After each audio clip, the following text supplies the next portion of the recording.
कक्षा 12 हिंदी साहित्य की पाठ्य पुस्तक अंतरा के पाठ मलिक मोहम्मद जायसी का संबंध भक्ति काल की प्रेम मार्गी निर्गुण काव्य धारा से है।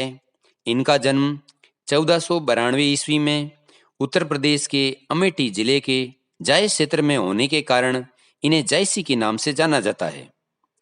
इन्होंने प्रेम मार्गी निर्गुण काव्य धारा के काव्य का सर्जन किया। इनकी भाषा अवधी थी तथा इन्होंने पद्मावत, अखरावट तथा आखरी कलाम जैसी रचनाओं का निर्माण किया, परंतु इनकी प्रसिद्धि का मुख्य कारण उनका प्रेम आख्यान पद्मावत है, क्योंकि इसमें उन्होंने रतन सेन तथा पद्मिनी के श्रृंगार और उनके मिलन के वर्णन के साथ रतन सेन की पूर्व पत्नी नागमती के विरह का वर्णन 12 मासा शैली में किया है। भारतीय महीनों के अनुसार जब किसी नायिका के विरह का वर्णन महीनों के अनुरूप किया जाता है तो इस प्रकार की शैली को 12 मासा शैली कहते हैं।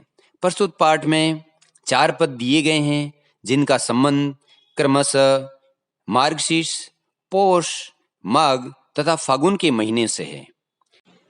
12 मासा के इन पदों में जायसी ने दोहा चौपाई शैली प्रयोग में ली है। भाषा इनकी ठेठ अवधि है। नागमती के विरह को अतिशयोक्ति अलंकार के माध्यम से बताया गया है। प्रकृति का मानवीकरण कहीं कहीं किया गया है तथा उत्प्रेक्षा अलंकार भी काम में लिया गया है। पहले पद में कवि जायसी ने मार्गशीर्ष महीने के माध्यम से नागमती के विरह की पीड़ा का वर्णन किया है तथा नागमती कहती है, अगन दिवस घटा निसी बाडी, दुभर दुख सो जाई किमी काडी, अब धनी दिवस बिरह भा राती, जरे विरह जूं दीपक बाती।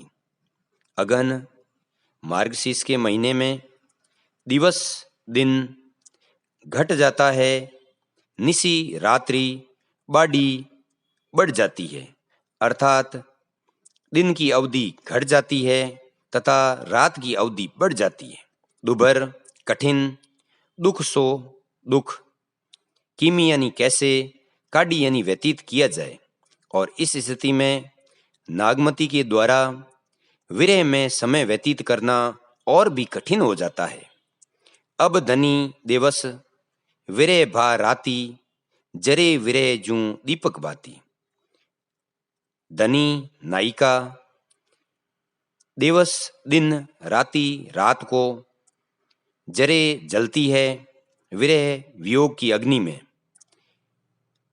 नागमती कहती है कि अब मुझे दिन और रात विरह में जलना पड़ता है, जैसे दीपक के अंदर बाती जलती है। कांपा हिया जनावा सीयू, तोंपे जाई होई संग पीयू। कांपा कंपायमान हो जाता है, या हृदय, जनावा जानकर, सीयू ठंड, ठंड को अनुभव करके नागमती का हृदय कांपने लगता है। तोंपे इसके साथ ही, जाई हुई यदि हो, संग यानी साथ में, पीयू यानी प्रियतम अथवा पति। इस स्थिति में यदि पति साथ नहीं हो तो नायिका का हृदय ठंड अनुभव करके कांपने लगता है। घर घर चीर रचा सब काहू, घर घर प्रत्येक घर में चीर कपड़े रचा बनाया जा रहा है, सब काहू सबके द्वारा। जिन नायिकाओं के अपने पति घर पर हैं वे सभी नायिकाएं तरह तरह के वस्त्रों का निर्माण करवा रही है।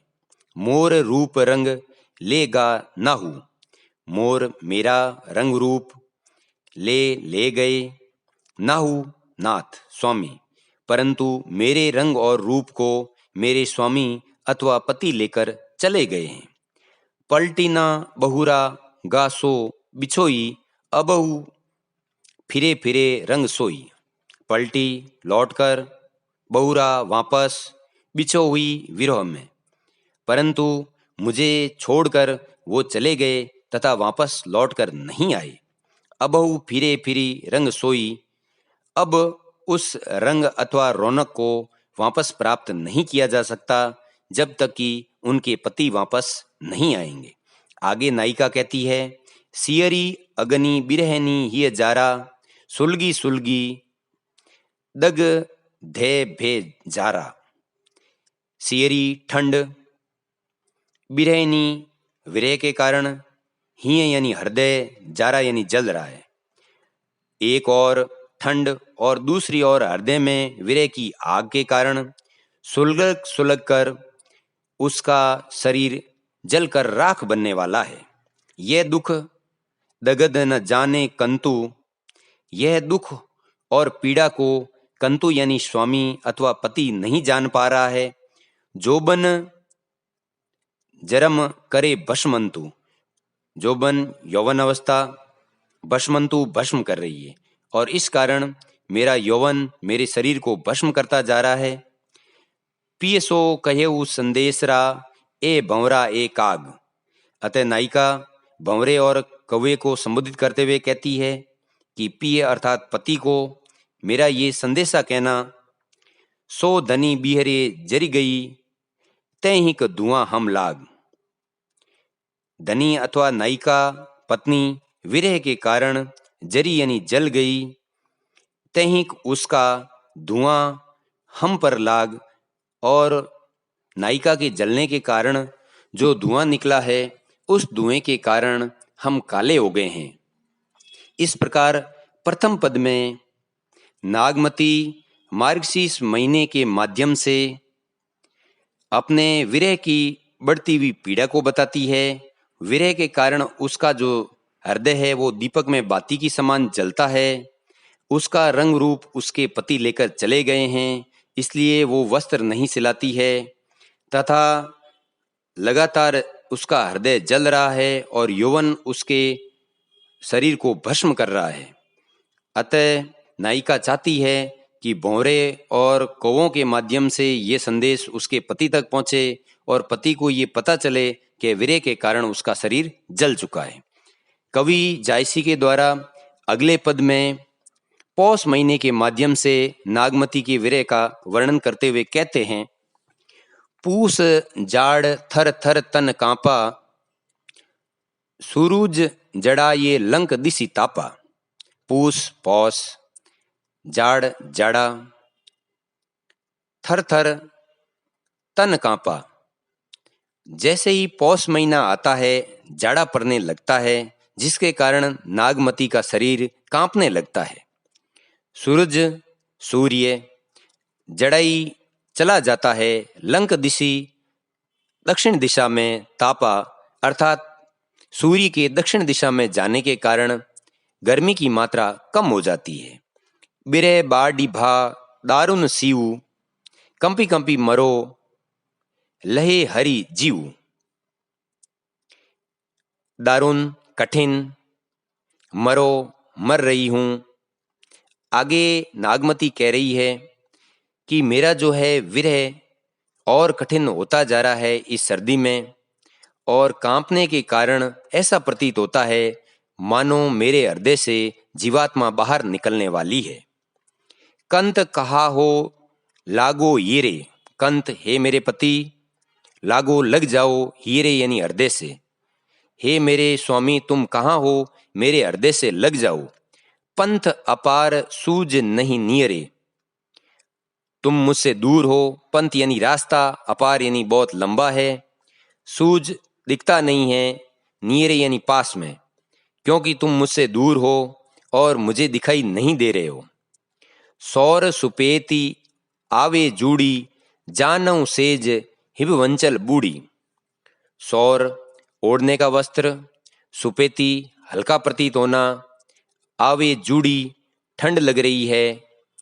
आगे नायिका कहती है कि मेरे ओढ़ने के लिए पर्याप्त वस्त्र होते हुए भी विरह के कारण मुझे आज इन में जाड़ा अनुभव हो रहा है, और ऐसा प्रतीत होता है जानहूं जैसे सेज अर्थात मेरे बिस्तर हिमवंचल बर्फ से बूढ़ी ढक गए हो, और ऐसा प्रतीत होता है जैसे मेरे बिस्तर बर्फ से ढक गए। चकई निसी बिछुरे दिन मिला, चकवा पक्षी, निशी यानी दिन, बिछुरे निशी यानी रात्रि, बिछुरे यानी मिलता है, दिन। चकवा पक्षी जब अपने साथी से रात्रि में बिछड़ जाता है तो उसकी प्राप्ति उसे दिन में हो जाती है। परंतु नागमती कहते हैं, हो निसी बासर बिरह कोकिला, परंतु मेरा जो पति है वो ना तो मुझे निशी अर्थात रात्रि में मिलता है और बासर यानी दिन में मिलता है, और मेरा विरह जो दिन में है वो भी कोयल की कूक की तरह लगातार बना रहता है। अर्थात चकई पक्षी रात्रि के समय अपने प्रियतम से दूर रहता है, परंतु उसको दिन में उसकी प्राप्ति हो जाती है, और कोयल अपने प्रियतम से दिन में दूर रहती है और रात्रि के समय उसकी प्राप्ति हो जाती है, परंतु नागमती को अपने प्रिय अथवा पति की प्राप्ति न तो दिन में हो रही है और ना ही रात में हो रही है। रैनी अकेली साथ नहीं सूझी सखी, रैनी रात में, सखी कोई सहेली। रात के समय में भी मैं अकेली हूँ तथा मेरे साथ कोई सखी नहीं है। कैसे जियो बिछो पंखी, बिछो बिछड़ा हुआ, पंखी यानी पक्षी। जिस प्रकार एक पक्षी के जोड़े में से यदि एक बिछड़ जाए तो वो जी नहीं सकता है, वैसे ही नागमती कहती है कि रात के समय न तो मेरे साथ कोई सखी है, सहेली है, और मुझे बिछड़े हुए पक्षी की भांति जीवन जीना पड़ रहा है।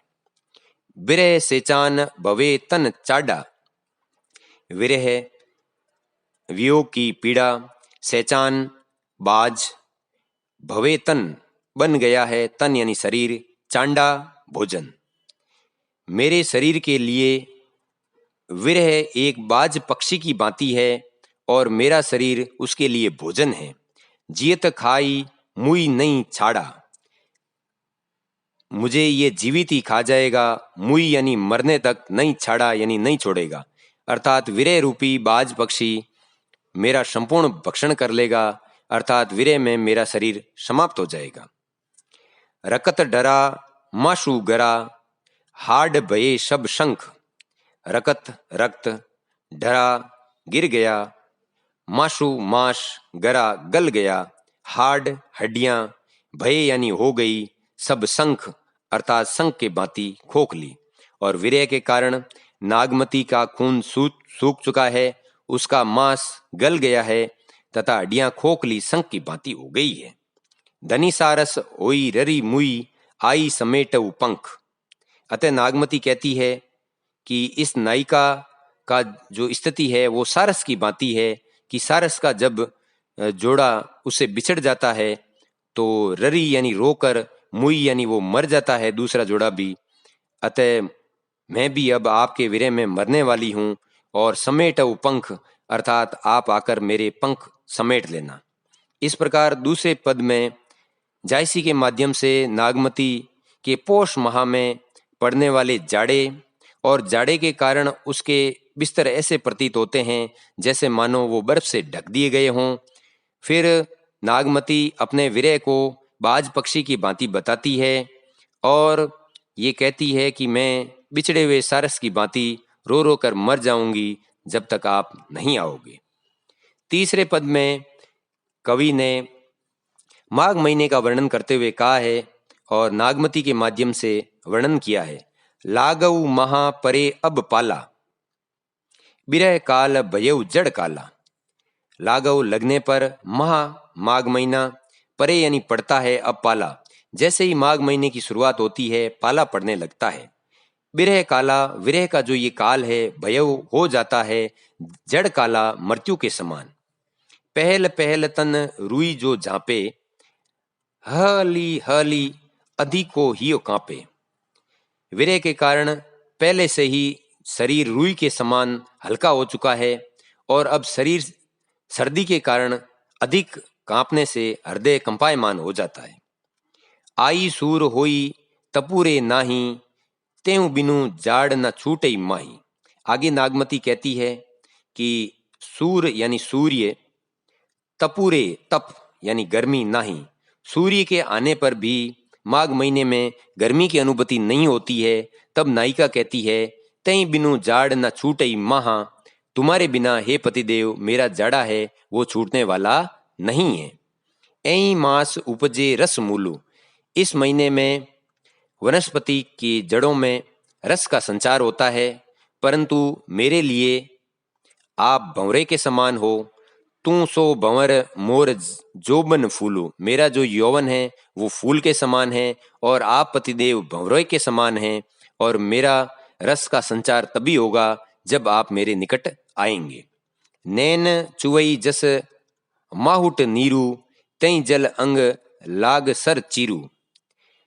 आंखों से चुवई गिरता है, जस यानी जैसे मावटू नीरू, जैसे सर्दी की ऋतु में मावट के द्वारा वर्षा होती है, वैसे ही नागमती की आंखों से पानी टपक रहा है, आंसू रूपी पानी टपक रहा है। तई जल अंग लाग सर चीरू, और जब ये जल शरीर के लगता है तो सर्दी पैदा करता है। टूटई बूंद परई जस ओला, और आंखों में आंसू के जब बूंदें टूटकर ओले की भांति गिरती है। बिरह पवन होई मारे झोला, तब विरह रूपी पवन शरीर को हिलाने लगती है। कैहिक सिंगार का पहिर पटोरा, कैहिक यानी किसके लिए श्रृंगार करूं, पहिर यानी पहनूं, पटोरा रेशमी वस्त्र। नागमती कहती है कि मैं किसके लिए श्रृंगार करूं और रेशमी वस्त्रों को क्यों धारण करूं। गिये नहीं हार रही होई डोरा, गिये है गर्दन, डोरा धागे के समान। विरह की पीड़ा के कारण नागमती का गर्दन धागे के समान पतली हो गई है, जिसमें वो हार भी धारण नहीं कर सकती है। तुम बिनु कंता धनी हरि ही तन तिरुवन भा डोल। हे पतिदेव, कंता यानी पति, तुम्हारे बिना धनी यानी नायिका, हरु यानी शरीर का हरण हो गया है, कम हो गया है, शरीर को क्षति पहुंची है। तन यानी शरीर, तिरुवन तिनके के समान डोलने लग गया है। विरह की पीड़ा के कारण नागमती का जो शरीर है वो तिनके के समान पतला हो गया है। तहीं पर विरह जराई के, इस पर भी जो है विरह जराई यानी जला रहा है कि चहे उड़ावा झोल, और ऐसा लग रहा है जैसे शरीर रूपी तिनके को हवा की लहरों में उड़ने वाला है। तीसरे पद में कवि ने माघ महीने में पड़ने वाले पाले, अन्य वनस्पति में रसमूल की उत्पत्ति, परंतु नायक के बिना नायिका के मन में दुख, किसी प्रकार के श्रृंगार वस्त्रों को धारण न करने की बात, और विरह के कारण शरीर तिनके जैसा हो जाना और विरह की पवन में उड़ जाने की बात कही गई है। अंतिम पद में फागुन महीने की चर्चा हो रही है और जायसी नागमती के माध्यम से कहते हैं, फागुन पवन झंकोरे बहा। फागुन के महीने में पवन झंकोरे झोंके के समान बहती है। चौगुन सीहू जाए किमी सहा, चौगुन 4 गुना, सीहू सर्दी अथवा विरह, किमी सहा कैसे सहा जा सकता है। फागुन के महीने में हवा झोंकों के समान चलती है और विरह की पीड़ा 4 गुना हो जाती है, जिसे नागमती सहन नहीं कर पाती है। तन जस पियर पात भा मोरा, तन यानी शरीर, जस यानी जैसा, पियर पीला, पात पत्ते जैसा, मोरा यानी मेरा। नागमती कहती है कि विरह के कारण मेरा शरीर पीले पत्ते के समान हो रहा है। बिरह ना रहे पवन हुई झोरा, और विरह के कारण हवा जो है मुझे अपने स्थान से हिला रही है। तरीवर झरे झरे बन ढाका, तरीवर यानी वृक्षों पर झरे झरे झड़ रहे हैं, बन ढाका पत्ते आदि झड़ रहे हैं, क्योंकि पहले पत्ते पीले पड़ चुके थे और हवा के कारण वो पत्ते नीचे गिर रहे हैं। भई अनपत फूल फर साका, और भई यानी हो गए हैं, अनपत यानी बिना पत्तों के, फूल के, शाखाएं यानी पेड़ की शाखाएं, और इस फागुन के महीने में अब पेड़ आदि बिना शाखाओं के हो गए हैं। इसी प्रकार नागमती भी फागुन के महीने में उसका शरीर पीला पड़ गया है तथा उसके शरीर का आकर्षण समाप्त हो चुका है। करीन बनापति कीन उलासु, पत्ते झड़ने के बाद करीन वनस्पति अर्थात वनस्पति में उलासु यानी उत्साह का संचार होता है, अर्थात वनस्पति में नव अंकुरण होता है। मौके भा जग दून उदासु, परंतु मेरे लिए उदास दून यानी दुगना हो जाता है, क्योंकि मेरे पास मेरे पति नहीं है। फाग करई सब चांचरी जोरी, जिन औरतों के पास उनके पति हैं वे फाग खेल रही हैं फागुन के महीने में। करई सब चांचरी, चांचरी एक प्रकार का खेल अथवा नृत्य है जिसमें नायक नायिका एक दूसरे पर रंग डालते हैं। मोही जिए लाई जिन जसी ओरी, परंतु मेरे जिए यानी हृदय में, जसी यानी ऐसा लग रहा है, ओरी यानी आग जल रही है। सभी नायक नायिका तो रंगों के खेल और फाग उत्सव मना रहे हैं, जबकि नागमती के हृदय में होली जल रही है। वीरे रूपी होली का उल्लेख किया गया है। जो पे पियही जरत अस बावा, जो यानी जैसा, पिय यानी पति, जरत अस पावा, ऐसा ही यदि पति चाहता है कि मैं विरह में जलती रहूं, तो नागमती कहती है जरत मरत मोही रोष न आवा, जलते हुए मरते हुए मुझे किसी प्रकार का रोष अथवा गुस्सा नहीं है, यदि पति ही ऐसा चाहते हैं। रात और दिवस इहे मन मोरे, रात और दिन मेरे मन में यही रहता है। लागे कंत छार जेहूं तोरे, कि मैं विरह में जलकर राख बन जाऊं और अपने पति के पास पहुंच जाऊं। ये तन जारो छार के कहो कि पवन उड़ाई। फिर वो पवन को संबोधित करते हुए नागमती कहती है कि मेरे शरीर को जलाकर राख बना दीजिए और हे पवन मुझे उड़ाइए। मकुतई मार्ग होई पर्यो, कंथ धरे जह पाई, और उस मार्ग पर जहां मेरा कंथ अथवा स्वामी है वहां ले जाकर मेरे शरीर की राख को गिरा दो, ताकि इस राख पर मेरे पति के चरण स्पर्श हो जाएं और मैं सामीपी को अनुभव कर सकूं। अर्थात अंतिम पद में फागुन महीने में पत्तों का पीला पड़ना, झड़ना, उसी प्रकार नागमती का शरीर भी पीला पड़ रहा है। सब लोग फाग उत्सव मना रहे हैं, जबकि नागमती के मन में विरह की होली जल रही है। परंतु यदि पति की इच्छा है तो वह इस रूप में विरह में जलकर स्वयं को राख बनाना चाहती है और पवन के माध्यम से उस मार्ग में गिरना चाहती है जहां पति के चरण उसे स्पर्श कर सकें और वह सामीपी का सुख प्राप्त कर सके।